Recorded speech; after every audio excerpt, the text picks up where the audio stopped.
Oh, mind the gap, Mags. Sunderland look the absolute bollocks. Welcome back to Mackems Walk. We were in third at one place this weekend, riding high in the table. We're talking this week about Granit Xhaka. One fan said he's the best Sunderland player I've ever watched. High praise indeed. We'll get the panel's view on that in a second. Plus, fans are shouting out, "Thank you, KLD." High praise, of course, for the owners, and on to Old Trafford as we look ahead to going to Manchester United in the next Premier League fixture. Plus, why just are all the promoted sides looking pretty decent this season? And to finish off with, stay tuned because we are talking about the Sunderland A to Z this week. If we were to wrap up all the history of this fantastic club, who for you gets in at the letter A? We asked AI to do this, and that is who they come up with. Can the panel beat that? We are, of course, chatting this week with Dylan, Charlie, Leo, and Sean, who are fresh back from the city of Nottingham with smiles on their faces again. Dylan, this season can't get any better, can it? Well, I suppose it can, because in December you can beat Newcastle. But where'd you start? Is this even surprising you? Yeah, I mean, to an extent, I thought we were going to start well, but we're getting a lot of very good points off the board. I would have snapped your hand off for a draw yesterday, and we've gone and took the whole 3 points. But it's a fantastic start. The one thing that is irritating me a bit, though, is I find it very irritating how the narrative around every team that we'll get a result against is, oh yeah, they were so bad today, or they've not started well. When are we just going to start getting the credit we deserve? We're a very, very good team. And yes, Forest weren't fantastic yesterday, but they very easily could have had at least one goal, and we kept them out with a fantastic defensive performance. And I think we deserve more credit for it. Yeah, I think people are starting to take notice, aren't they, Charlie, that when Sunderland come into town, it's not an easy 3 points like so many people predicted at the start of the season. Yeah, well, it's anything but that. I think, I don't get us wrong. I'm sure across the course of the season, we're going to end up getting hounded at some stage by one of the big lot. But everyone else, I mean, we're not going to be a team that just roll over. I think that's pretty evident. You just see it from the whole back four / back five yesterday. I mean, at full time, all of them straight over together, absolutely loving it. I think we're just in a really good spot at the minute. Hard to pick a man of the match for that one, or a player of the match, Leo, we should say. This was the nominations. Who for you, Sean? I mean, I just have to go with Alderete. I think, obviously, the goal plays a big part in that, but even without the goal, some of the times he was just, his ball carrying, his confidence when the ball's at his feet, driving past 2 or 3 of their players, breaking one full line by himself, and then getting us started on a counter-attack, on an attack, and then defensively just an absolute brick. Almost every single ball that came into the box had either his or Mukiela's head on it. The one that went missing was Chris Wood, who missed from 5 yards out. But sometimes you need to have that luck, especially coming up as a promoted team. You need to rely on other teams not doing so well, and then you taking advantage of it. But Alderete was absolutely immense. That was echoed by most. TJ says tough one. I think it's between Alderete and Xhaka. Xhaka, for me, though, I think he's probably the best footballer I've seen play for Sunderland in my time. Even when he's not on the ball, he's barking orders and making us solid. I mean, Sean, I'll come to you on this one, given you're the youngest fan on this panel. Is Granit Xhaka the best football player you've seen in a Sunderland shirt in your time? Yeah, I've seen, yeah. Sorry. Yeah, my lifetime, definitely, yeah. Charlie, same for you? I think he's got to be. It's just a natural footballing ability, then absolutely. We've got lads who've kind of done it over long term that we've loved, but as a footballer, it's not even close. Maybe Defoe, but even then he was, I suppose, Xhaka's past his pomp, but it's different kind because Xhaka never really relied on any pace or anything. So, but he's just an absolutely phenomenal footballer who I hadn't appreciated was this good before seeing him play for us. All right, Dylan, Leo, you're slightly older than these two. Let's ask you: Granit Xhaka the best Sunderland player you've ever seen? He's definitely up there. We're probably being slightly impacted by the fact that we had the likes of Josh Scowen in our midfield a few years ago, and the difference is just astronomical. But like Charlie said, in recent years, other than maybe Defoe, he's by far the obvious choice. Anything before the last time we were any remotely half decent, I was a bit young, so I wouldn't like to comment. But yeah, he's definitely up there. Yeah, I mean, when it comes to, like, we're talking technical ability, my favourite before this season would have probably been Sessegnon. When you're talking about that, just the pure technique he has, not talking about stats or anything like that, just how they are as a footballer, it would have been Sessegnon. But I mean, if Xhaka carries on the way he's going, like, he could definitely top that list. Sean, is it fair it's taken him a while to get going, though? I mean, Daz pointed that out here. Says it's taken a while for him to get going, but we are really starting to see something quite special here. I mean, he had the most blocks, he won the most duels, the most headers cleared. I mean, his stats are starting to build up now. No, I think he's been brilliant since the first game. Like at West Ham, like he was brilliant, and then had a bit of an off game against Burnley, but he was still like, yeah. But ever since then, yeah, been brilliant, and at least he's getting obviously the credit. But I feel like just he makes everyone around him just improve as well, which is just brilliant. And he's definitely a brilliant captain as well. Right then, Dylan. Dougie says, I'm not going to lie to you guys, as much as I love Sunderland, it hasn't always been fun. The highs have been some of the best days of my life, but in my lifetime there's been a lot of pain. So to be sitting third in the Premier League with lots of games to go, watching a fiercely competitive, competent, committed side, this is just class. Yeah, can you just sum up into words kind of where this sits in relation to where you were like 7-8 years ago watching League One football, now watching your team being outmaster and outclassed Premier League sides who have been here for ages?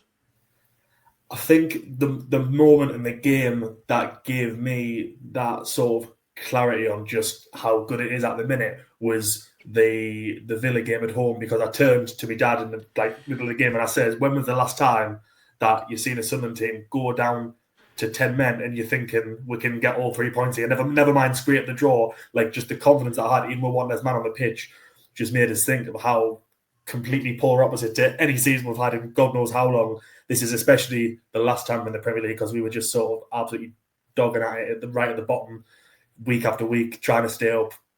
And I mean, we're just week after week proving people wrong this season. It's really refreshing. I've seen so many people saying we're going to even match Southampton's tally from last season, blah, blah, blah. Won more games than they did already. So we've missed some people already looking stupid, and hopefully we just keep proving people wrong for the rest of the season. I mean, Charlie, obviously, I don't want to keep coming back to your young age here, but it's just, this might be the first time for you that you can look forward to a weekend for Sunderland football. I don't know. I mean, I did enjoy that first season back in the Championship. I quite enjoyed that year, but I think that was more down to the football they were playing. To be fair, like we just had a group of kids playing proper football and a Tony Mowbray who loved his football players, and that's about it. Didn't have any defending, just vibes. But I mean, back in the Premier League years, I was a kid, so I would have loved it. But like, it wasn't the same. And then, my God, some of the years in League One was just like, all right.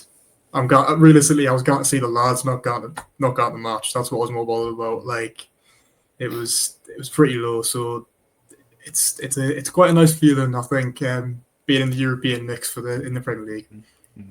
I mean, Dylan always just escaped you, but there's a good feeling around sort of neutrals, non-Sunderland fans of the Premier League. I've seen so many times football is back with you and Crystal Palace, being at the top there. There's a general feeling that the Sky favoured six, aren't going to have it all their own way this year with teams like yourself, and it's good for football that Sunderland are in that position, isn't it? Not just good for Sunderland fans.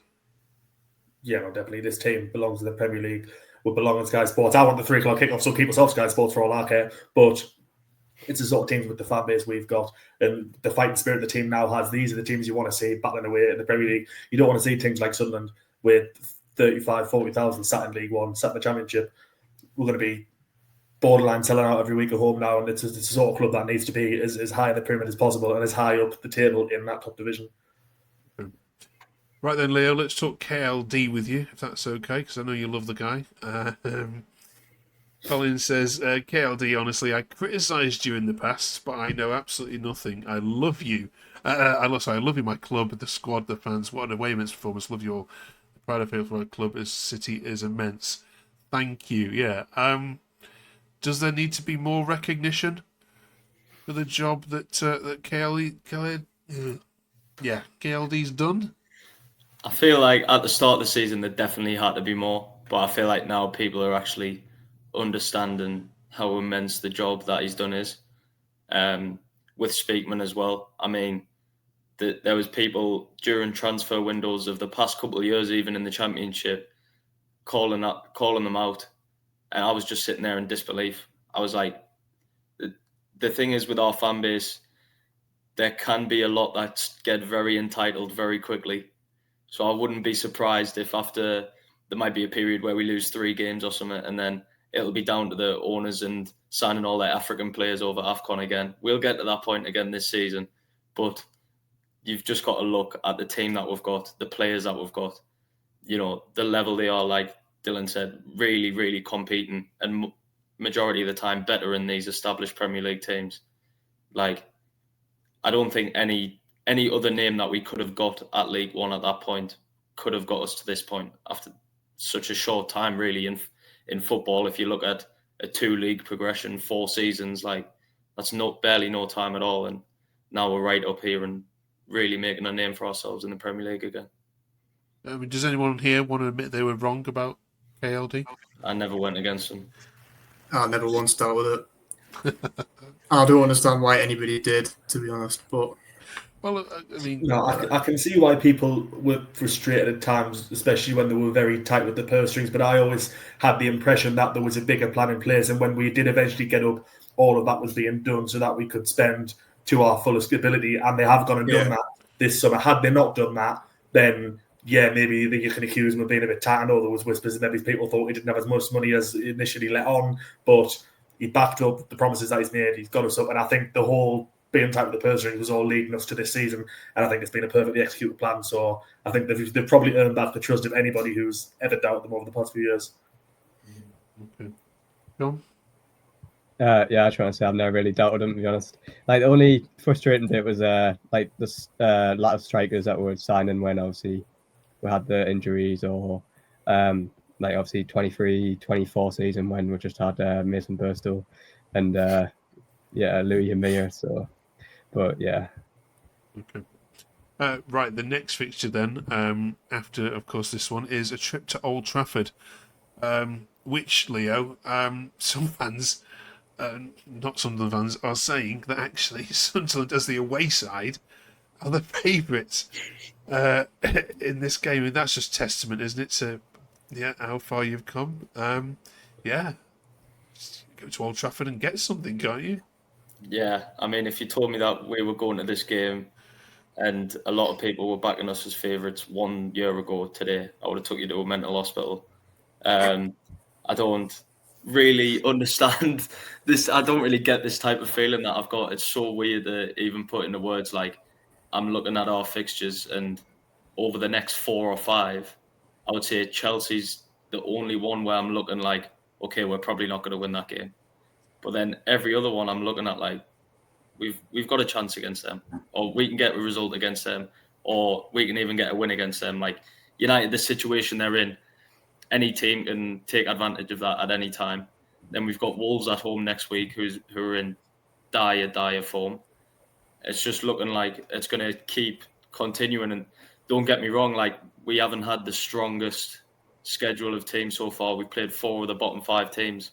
So I'm not saying we're going to be right up here by the end of the season, but because we've had this really good start, we can take it into a game like this against a massive club and actually go for it rather than just being one of these newly promoted teams that go there 10 men behind the ball but don't put a single attack. Yes, we might have 10 men behind, but then when we get the ball, we have the strength, we have the pace, and we have the ability to actually take advantage of the counter.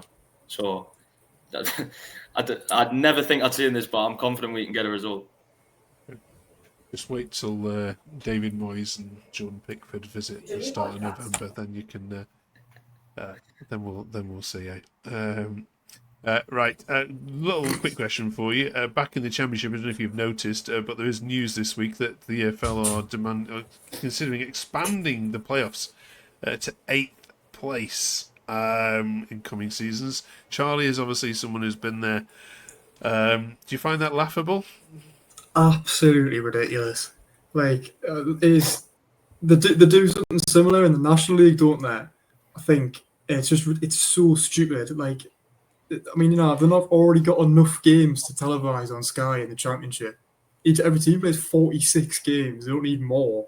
Like, I think it's absolutely ridiculous. And like, there was people kicking off when we went up. How many points were behind Sheffield United? Like 14. Was it 14? I think. Whatever.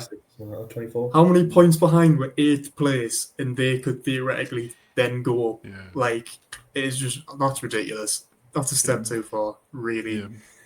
Millwall were were 23 points behind Sheffield United had they been promoted there. I mean, Sean, can you see why they're doing it? They don't want any dead rubber matches at the end of the season. Is it just nonsense, or is it good for football? Like, you can't change the playoffs. Like, that's the best thing about like the AFL. Like, at the end of the season, like, everyone watches the playoffs and comes up with the biggest drama. Like, obviously, I know the final and semi-finals won't change, but it'll still change like the outcome of it and stuff. And yeah, they can't. I don't think they should change it. Okay. I just find it mental. I find it like everyone, like Charlie saying, everyone who was talking about the points gap, and then like, what are they going to think if there's a season where 8th place in the league goes up? And like, it's just mental to even think about it. I mean, it's good for Borough fans because they can finally get in. But apart from that, like, who's it helping? Okay. I think it happened in the National League, I think. York maybe and Oldham, was, York finished second and Oldham finished like 8th, and it was Oldham went up. It was mad. So it was like, I think Notts County played 8th when they were about 35 points clear, like 100 odd points, and then they played a team who were about 40 points behind them in the final. Luckily they won, but like, it's ridiculous. Just turning into like, they're just trying to Americanize the sport so much. Every American sport, you can finish 8th highest in your conference and then win the whole thing and be classed as the best team in the country. Like, it's going to that level. And to be honest, I think we should just, like what happened with the Super League when all the players, all the former players, pundits, fans got together and tried to stop it. Obviously, this isn't a huge change that's going to like change football. But it's just going to constantly keep happening. And all the clubs are going to vote for it. They are. Yeah. Of course, they want the money. They want to go up. So, yeah. Right, brilliant. Lastly, then, this week we are starting the A to Z of Sunderland, because why not? We're asking each week for you to put in one entry for each letter of the alphabet A to Z as to who best represents this club's history. It could be a player, it might be a manager, it could be a fan, it might even be a famous fixture. If one AI suggested Josie Altidore, going on soon. Going on soon as ever. Hopefully, maybe all of you could come up with something a little bit better. Let's see how we get on. Sean, kick this off for us. Obviously, I'm only 18, but in my lifetime, Ahmad was one of my favourite players. So either him or, Aidan McGeady. Obviously, it's technically not A, but so I'll go Ahmad. Shout. Dylan? Can it be anything?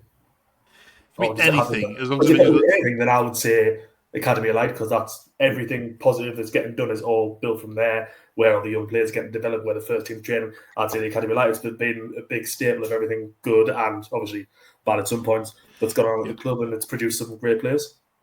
Good shout. Charlie? I like the Academy of Light show. I think, you know, I struggled with players. There's a lot of A first names, one of which we really shouldn't go into.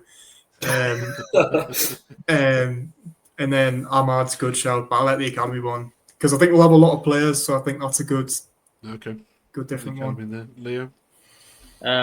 I'll put forward Sam Allardyce. Think our best manager before Libri. Everything in between that can just get scrapped. Obviously, left with a slightly sour taste where he's just jumped ship and went to the England job as soon as it come knocking. But I mean, who's not going to take that offer as a manager and, you know, give us one of the best home games I've ever been to in my life, that 3-0 against Everton. You know, just remember them all going around the pitch parading after knocking the Mags down. It was one of my best memories as a Sunderland fan, so I'll say Allardyce. Yeah, I remember that game myself. As well, say Alderete is going to be feeling very hard done by Alderete's typing in the comments as we speak. Right, let us know what they miss. I want to shout out away fans as well, because throughout my time of following football, Sunderland, whenever I've been at an Everton game, Sunderland fans always travel well, always loud, always represent the club well, always superb to chat to in pubs as well. So I'll shout away fans as well. Right, yes, I think we'll put the academy in and then for A. Next week we're doing B, so you can start thinking about that. Put some in the comments, let us know about who you think should be B. And yeah, enjoy the trip to Old Trafford. I might be having a cheeky away flutter on this one. Let's see. I don't want to curse it though. Thanks for joining us, you four. Appreciate it all. Enjoy your trip to United. We'll see you the other side of it.